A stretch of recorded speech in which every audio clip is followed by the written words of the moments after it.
오늘은 창세기 8장 6절에서 12절을 보도록 하겠습니다. 까마귀와 비둘기.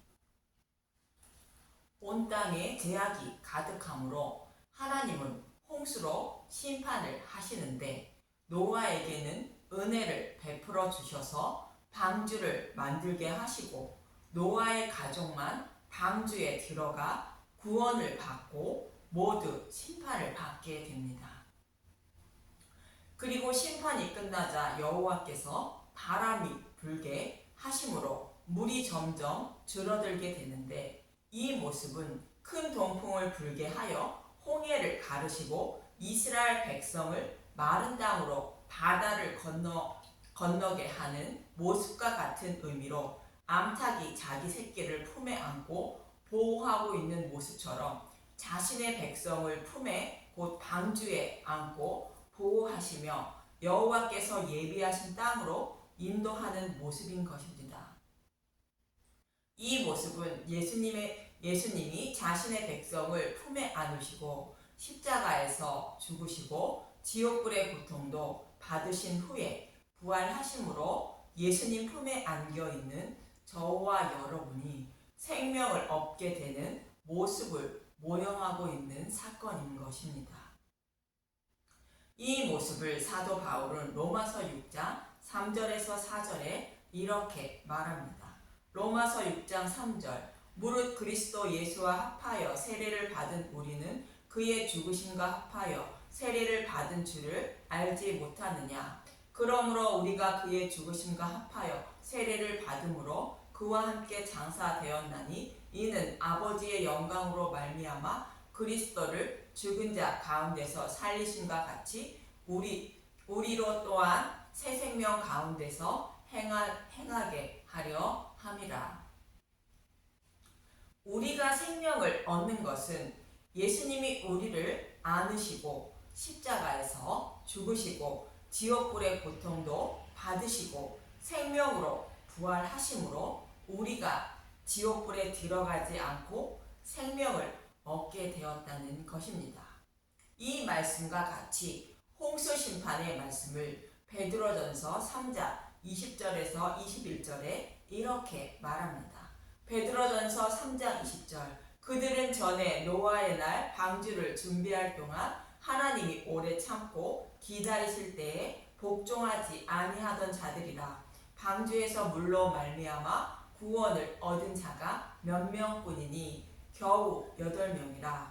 물은 예수 그리스도께서 부활하심으로 말미암아 이제 너희를 구원하는 편이 곧 세례라. 이는 육체의 더러운 것을 제하여 버림이 아니요 하나님을 향한 선한 양심의 강군이라.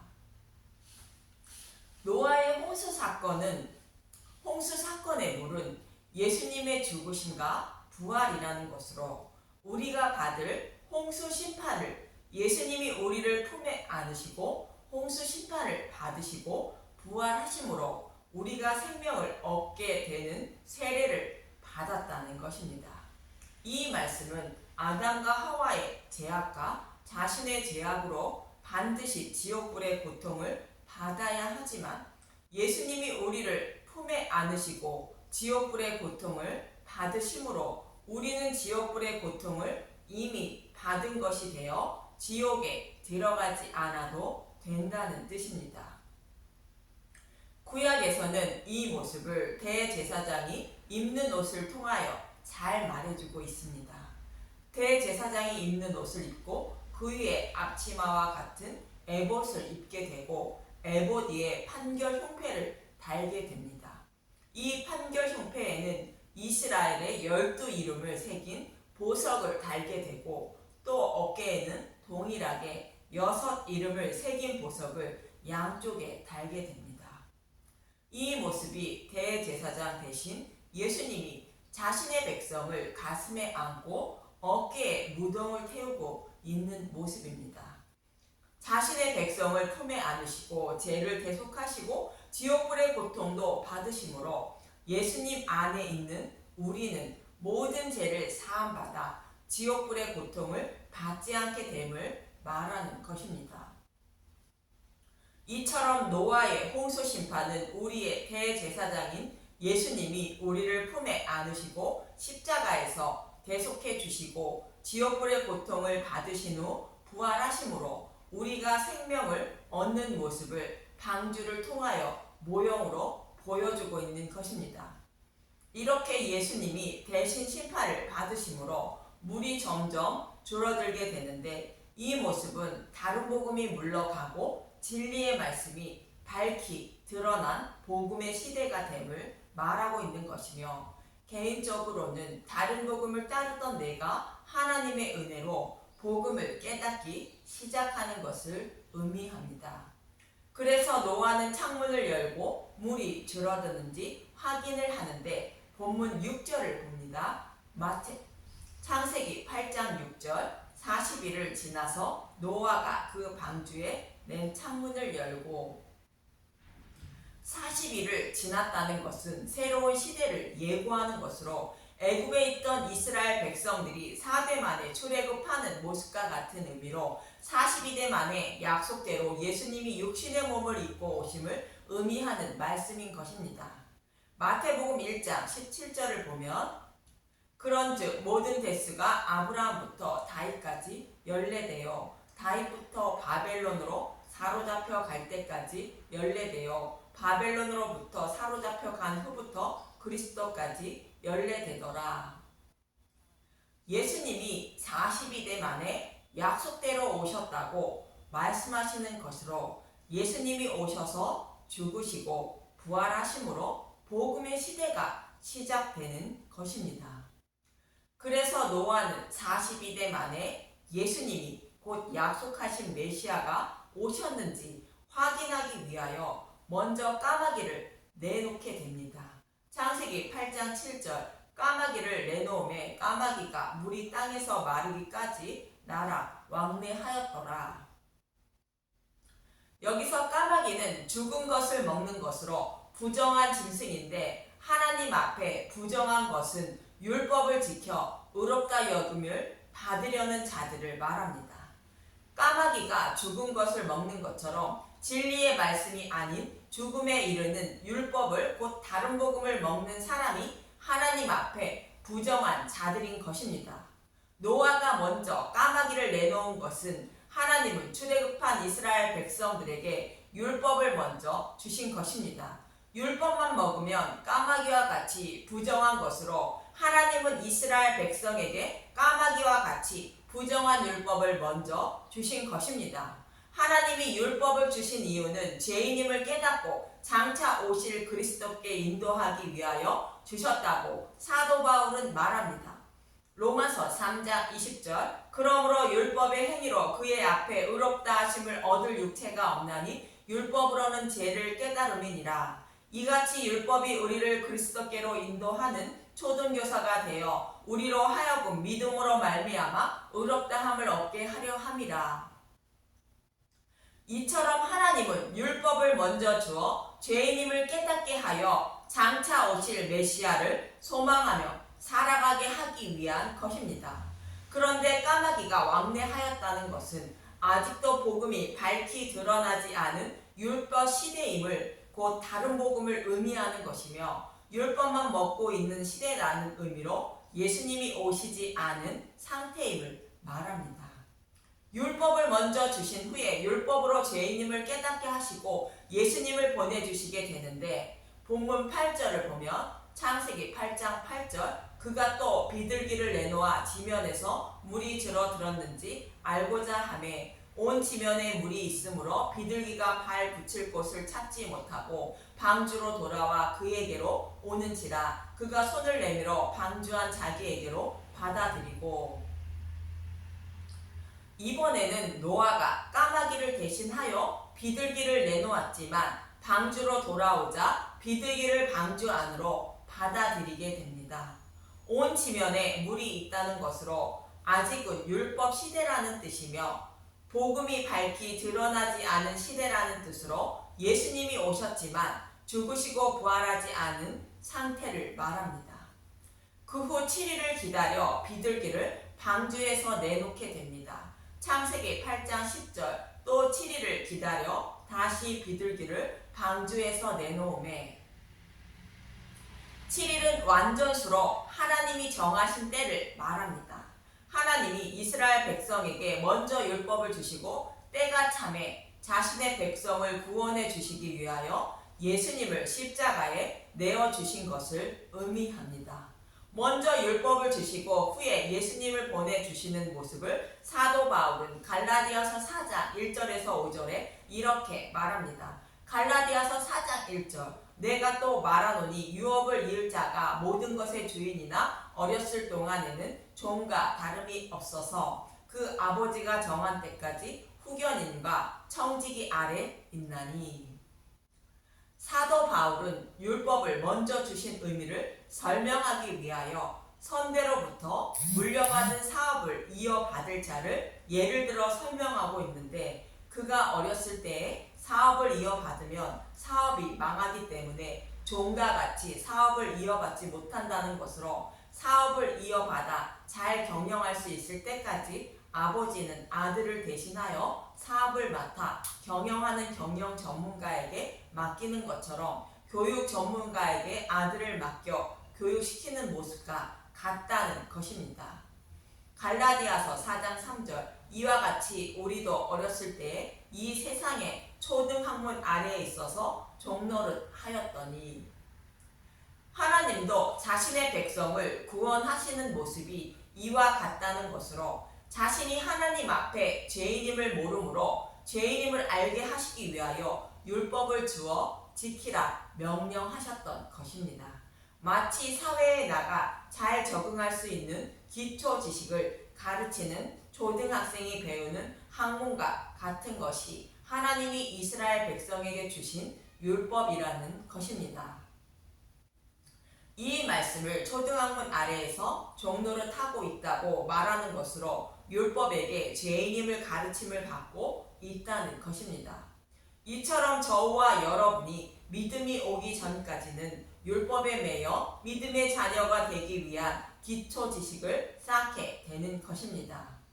이것이 율법을 먼저 주신 의미이며 노아가 까마귀를 먼저 내놓은 의미인 것입니다.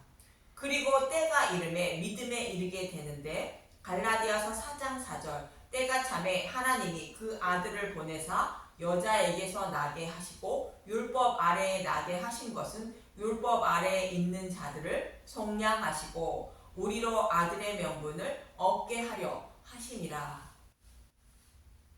이스라엘 백성에게 믿음에 이르게 하는 기초 지식을 가르치기 위하여 율법을 먼저 주신 하나님은 때가 참에 복음으로 그들을 구원하시기 위하여 예수님을 율법 시대에 보내주셨다는 것으로 율법을 지키지 못해 죄를 범하여 지옥불에 던져지는 자신의 백성의 죄를 대속하기 위하여 예수님을 보내주셨다는 것입니다. 그리고 그들의 죄를 대속해 주셔서 자신의 아들로 삼아 주시기 위함이라 말합니다.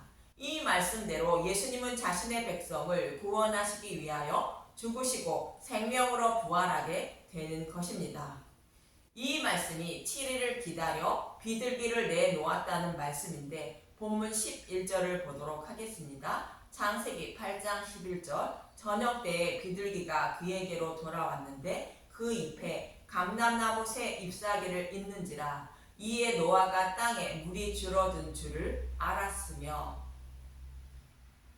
홍수 심판으로 생명이 있는 모든 것들은 모두 죽게 되는데 나무도 동일하게 다 죽게 됩니다. 그런데 모든 나무가 다 죽었는데 감람나무에 새싹이 자라나기 시작한 것입니다. 이 모습은 하늘의 밀이 되어 땅에 떨어져 죽어 새싹이 자라나는 모습과 같은 의미인 것입니다. 요한복음 12장 23절에서 24절의 말씀과 같은 의미인 것입니다. 요한복음 12장 23절 예수께서 대답하여 이르시되 인자가 영광을 얻을 때가 왔도다. 내가 진실로 진실로 너희에게 이르노니 한 알의 밀이 땅에 떨어져 죽지 아니하면 한 알 그대로 있고 죽으면 많은 열매를 맺느니라. 아담과 하와의 죄로 인하여 모든 인류가 심판받아 마땅한데 그들의 생명을 살리기 위하여 예수님이 육신의 몸을 입고 오셔서 죽으시고 부활하심으로 많은 생명을 살리게 됨을 말씀하고 있는 것입니다. 이 모습이 비둘기가 감람나무 새 잎사귀를 입에 물고 왔다는 의미로 감람나무는 예수님의 죽으심과 부활을 상징하는 것이며 복음의 말씀을 말합니다. 예수님의 죽으심과 부활인 복음의 말씀만 먹어야 우리는 믿음의 열매를 맺을 수 있다는 것이며 열 처녀의 비유에서 말씀하고 있는 것처럼 기름과 등불을 준비한 슬기로운 처녀가 되는 것으로 신랑이 오셔서 혼인잔치에 데리고 들어가 구원을 받게 되는 것입니다. 그래서 성소에 있는 등잔대에 감람을 찍어낸 순결한 기름을 가져다가 등잔불을 계속해서 켜두라고 말씀하고 있는 것입니다. 레위기 24장 2절 이스라엘 자손에게 명령하여 불을 켜기 위하여 감람을 찢어낸 순결한 기름을 4개로 가져오게 하여 계속해서 등잔불을 켜둘지며 등잔대의 불은 순결한 기름이 아니면 꺼지게 되어 신랑이 오셔서 휘장 안으로 들어가실 때에 신랑이 오시는 것을 확인하지 못하여 미련한 처녀들처럼 구원받지 못하는 것입니다. 그래서 감람을 찢어낸 순결한 기름을 가져다가 등잔불을 항상 켜두라는 것은 복음의 말씀만 먹고 들음으로 기름과 등불을 준비한 순결한 처녀가 되어 구원을 받을 수 있다는 것입니다. 이 말씀이 저녁 때에 비둘기가 그에게로 돌아왔는데 그 잎에 감람나무 새 잎사귀가 있다는 것으로 해질 때에 예수님이 죽으시고 부활하여 복음의 시대가 시작되었음을 말씀하고 있는 것입니다. 그리고 노아는 또 7일을 기다려 비둘기를 내놓게 됩니다. 창세기 8장 12절 또 7일을 기다려 비둘기를 내놓음에 다시는 그에게로 돌아오지 아니하였더라. 비둘기가 다시 돌아오지 않았다는 것은 더 새로운 시대는 돌아오지 않는다는 말씀으로 더 이상의 구원의 계시가 없다는 뜻입니다. 예수님이 죽으시고 부활하심으로 성령님이 오셔서 복음의 말씀을 깨닫게 하여 믿음으로 구원을 받는 방법 외에 구원을 받을 방법이 없다는 뜻입니다.